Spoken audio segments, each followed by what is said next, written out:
welcome to Singletrack World. I'm Hannah. This is Benji. Hello. Benji thinks wheels are important.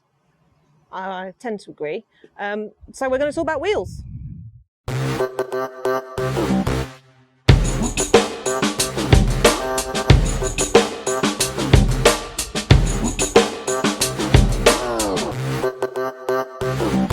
So if they're on a narrower thing, it'd look more like a light bulb and would wobble around a bit. Well, surely that's just good. It's fine. It's something you can do with a spoke key. Tweaking, nipples. Do you have any strong opinions there? Of course you do. Kabang, deflection. Sapping, however you say it. There's probably one who lives on your road. Do you just choose the hub on the noise that it makes? If you can do that. This one doesn't make any noise. Should we just buy the most expensive wheels out there and our bikes will be great? Yes. Okay. See you next time. Yep. It's over. Well, how should we put this? I'd rather have a cheap bike with expensive wheels than an expensive bike with cheap wheels. Okay. I'd rather have both, really. But the lighter they are, the better it will be, really. And I'm not really a weight-saving person at all. In terms of a number of grams or something, I think if you can keep it below 2,000 grams for a 29er wheel set, that's a good starting point. Okay, so let's look at wheels kind of bit by bit and where you might want to spend money on them, because when you look at wheels, you're going to see all the different specifications of things. Yeah. And so let's start with the rims. First choice you're going to make is alloy or carbon, isn't it? Yeah. Do you have any strong opinions there? Of course you do. I don't know why everyday Joe Josephine would have carbon rims, or even people who ride a lot. I think racers probably have them for predominantly being super stiff. Okay. And they won't dent. They will occasionally explode upon certain races, but if you think about how many, if you look at how many downhill rims, carbon rims are used in downhill, and how often that happens, and how many runs are done, carbon rims are flipping well strong, right? And alloy rims break more. So it's not like any ones are better than the others, but I think racers use them because they don't dent and end a run. You can be a bit more abusive with them, and at the end of the day, they get down the hill and their wheels are probably rebuilt by their mechanic. So it doesn't necessarily mean you should have them.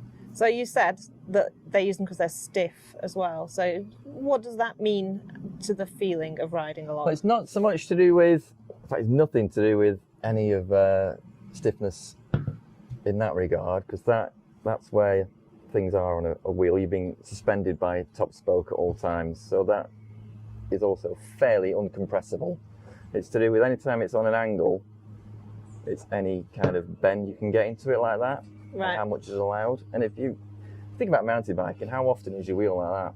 Almost never. It's always on some kind of pitch, isn't it? So that's where any kind of stiffness or softness comes in. In terms of what I would get and what I'd recommend, I'd get alloy all day long, really. And then the next thing to think about is whether you're going down any proprietary spoke. Oh, we're not ready for spokes yet. We're still on the rims, because there's the width of the rim. Yeah. Really important. Yep. So, well, we had the industry had a dalliance with going as big as we could kind of see how we could go, and plus sized and 40mm internal width rims, and then we've kind of settled on 30mm internal width, that kind of bead to bead there, and that's good width for if you're using what would be the normal kind of trail size volume of tyre, 2.4, 2.5. You will find some people are starting to put slightly narrower rims on, whereas because tyres have got a little bit stronger in the sidewall, they offer a little bit more of a cutting edge and control, and gets rid of a bit of wobbly, vague float and drift. Right.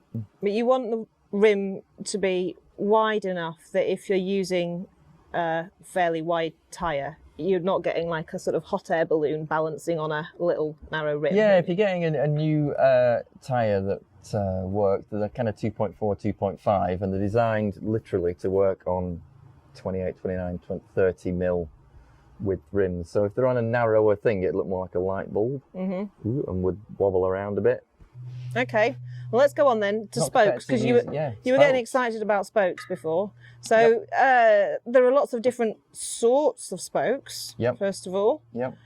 Why would you choose one sort over another? There's a bit of old thinking and to do with spokes and what to go for, and there's a bit of not really taking into account how most people live and exist these days. Everyone would talk about avoid alloy nipples, don't get straight pull spokes, because you'll get seized in, you won't be able to service them yourself. You never really touch wheels very much anymore. So if you find a really good wheel that you like the look of, it's a good weight, it's a good price, but it's got alloy nipples or straight spokes that don't have this bend at the end, just go for them, they're fine. You'll be fine. Right. Take it to a bike shop. If you're not going to be realistic doing your own wrenching anyway, it doesn't matter. Okay. But if you are of a type who wants to be prepared for the worst, going a bit maybe out into the back of beyond. Yeah. Or just want to be able to true your wheels up if you've had a crash or really banged the heck out of them. You can get ones that have brass nipples that don't round off or get seized as much.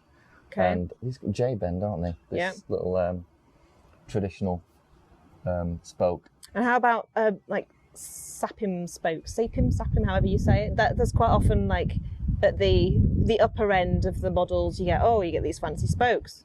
I think there's a lot of though going to a narrower rim doesn't save much weight. You can save a depressing amount by going to a good spoke. Right. Particularly if you're on 32 or more spokes on a wheel, you can go for a proper sapim double-butted spoke instead of a plain gauge, no name. You can save quite a bit of weight, really. Right. So and potentially also offer a bit of a nicer flexy feel as well. Okay, so that could be worth it for the mortal rider, not just for the racer then. Yeah. I think. So spokes. Then we get to the middle, to the hub, and do you just choose the hub on the noise that it makes? Kind of makes noise. I'm holding it wrong. Find where to choose a hub. The whole thing about pickup, which is how quick the pedalling mechanism engages, the free they hub. say how many degrees of engagement, don't they, on the specs? I would probably not worry about it or avoid either extreme. Because if you get a super fast pickup hubs that are supposed to be what everyone wants, I don't particularly like them. I find them, they're often quite loud to an obnoxious kind of level. And I think maybe it's me just being used to lazy pickup. They just pick up too quick. Well, surely that's just good. You go quicker, no? Well, also, you can get involved with the way it might be unduly affecting your rear suspension as well, having something that picks up so quick, but that's something we're not going to get into now. Okay. In terms of hubs, I suppose, if you're how to choose them, if you are of a bigger weight than average, you might want something with a bigger flange, then your spoke distance is shorter. It needs to be paired with a taller rim as well, and just shorten that spoke distance as much as possible. Okay. Or conversely, if you want to add flex to a wheel, you can get some with quite shallow flanges. So, hubs, you say just choose something you like. Maybe choose a bigger flange if you're putting a lot of force through them. Yeah, I think there's Shimano are starting to introduce a little bit of cartridge bearings into their hubs, but they've always been one who used cup and cone bearings because they thought, well, you can get those set perfectly, and they also deal with side loads as well as just rotational loads. And yeah, they do if you've got a mechanic looking after them every other day. But in the real world, you need cartridge bearings. So make sure there's no cup and cone bearings in your wheel hubs unless you are a permanent weekend tweaker. Yeah. And then when you build them up, if you build them up, do we care about the spoke pattern at all? The more spokes being crossed, the stiffer and stronger the wheel will be. So I don't see an awful lot of reasons not to go with it. Free cross. And what do you make of some of the tuned wheels that you get now, where you have a different tuning for front and rear? It's fine. It's something you can do with a spoke key. I quite agree, actually, that probably you should have a front rim and a rear rim. Maybe the rear rim could be a few mil narrower than the front one. I always think you should have fewer spokes. I think a lot of tuned wheel sets have fewer spokes in the front and more in the rear. But I would want a bit more kabang deflection, life-saving stuff at the rear wheel, and have it stiff and direct at the front. But again, probably the best thing to do if you've got some real specific worries or desires, speak to a wheel builder. There's a lot of them out there. It's one of those things that they are so bad at promoting themselves, but there'll probably be one who lives on your road. You don't know. But there's always one in like the town or your county who is like the wheel builder to go to. Find out who it is, tell them what you want, and as well as probably being cheaper than some mega label marketed wheel set, it will be better for you, and you can take it back to him. He knows what it is. You get a relationship going with him or her and see what it's like. So we should spend money on wheels, is what you're saying here. It's always tempting to spend 100 and something quid on a pair on something carbon to stick on your bike that will make no difference at all. Might even make it worse. Whereas spending on a good set of wheels, and it will actually have a good, you'll feel it, which is not something you can say about most things. But they are a lot of money, aren't they? It's not like they are 150 quid or something. You're going to have to spend, depends on what wheel set you're coming from. If you're coming from like a fairly decent wheel set from a 2 or 3 grand bike, it might not be a massive upgrading. But if you're coming for something a bit less than that, or you've totally battered the ones that your bike came with, alloy wheel looking like 600 quid. Well, let's just touch on that, because we were talking in the office before that once upon a time you'd be forever truing wheels and tweaking nipples, and like every other ride you'd have a wobbly wheel, and that you don't think that's the case anymore. Well, we mentioned, I don't know that it's just because we don't use rim brakes anymore, so you don't notice it that you've got like a pulsing kind of braking feel on a wobbly rim. But you do look at your tyres, particularly the front one, particularly on climbs when you want to end your life, and you're staring down at it, you will notice if it's doing that. And tyres just, touch wood again, wheels don't go out as true as much as they used to. Right. Probably, I think, a little bit to do with the increase in suspension, and probably more to do with the increase in tyre volume and tyre quality. I don't think we give the wheels as much of a hard time as we used to. Maybe because there's more flex in the system, it doesn't go out of tune as much. So science. If wheels are not needing fettled as much, are we all going to forget how to fettle our wheels and fix them? Is it going to be a lost art? Yes, probably. I mean, I used to do it all the time, because they're counterintuitive, aren't they? Spoke nipples. It's like to tighten them, you unscrew them when you're viewing it from the rim side. And it's I never got so that it was intuitive, yeah.